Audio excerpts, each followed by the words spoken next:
আজকের ভিডিওর বিষয় হলো কখন এবং কার সামনে আমাদের কঠোর হওয়া উচিত। আমরা অনেকেই ভাবি যে সবসময় শান্ত থাকা বা মুখ বুজে সহ্য করাই হলো ভদ্রতা, কিন্তু আচার্য প্রশান্ত এই ধারণাকে সম্পূর্ণ চ্যালেঞ্জ করেছেন। তিনি বলছেন, বিশেষ করে যারা খুব সংস্কারী বা ভদ্র, তাদের মাঝে মাঝে অসভ্য হওয়া বা রুখে দাঁড়ানো শেখা খুব জরুরি। আচার্য প্রশান্ত বলছেন যে সমাজ আমাদের, বিশেষ করে মেয়েদের, সবসময় নিচু স্বরে কথা বলতে এবং অত্যন্ত বিনয়ী হতে শেখায়। এর ফলে যেখানে আমাদের প্রতিবাদ করা উচিত সেখানেও আমরা অত্যন্ত ভদ্র সেজে থাকি। তিনি একটি বাস্তব উদাহরণ দিয়েছেন। আমরা অনেক সময় রাস্তার কোনো অসহায় বৃদ্ধা সবজি বিক্রেতার সাথে সামান্য কয়েক টাকার জন্য খুব মেজাজ দেখাই বা তর্ক করি, কিন্তু যেখানে কোনো শক্তিশালী অত্যাচারী আমাদের ওপর অন্যায় করছে সেখানে আমরা কুঁকড়ে থাকি।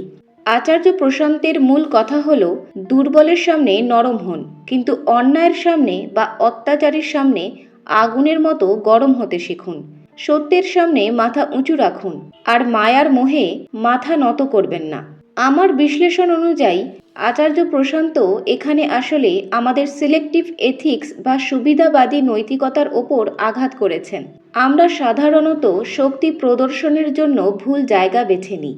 একজন সাধারণ বিক্রেতার ওপর চিৎকার করা সহজ, কারণ সেখানে কোনো ভয় নেই, কিন্তু কোনো প্রভাবশালী ব্যক্তির অন্যায়ের প্রতিবাদ করা কঠিন।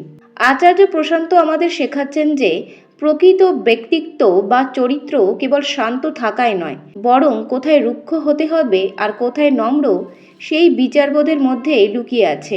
তিনি গালি দেওয়ার কথা যেটা বলেছেন সেটা আক্ষরিক অর্থে খারাপ ভাষা নয়, বরং অন্যায়ের বিরুদ্ধে গর্জে ওঠার একটি প্রতীকী আহ্বান। ভদ্রতা মানে দুর্বলতা নয়, তাই সঠিক জায়গায় নিজের আওয়াজ তুলতে শিখুন।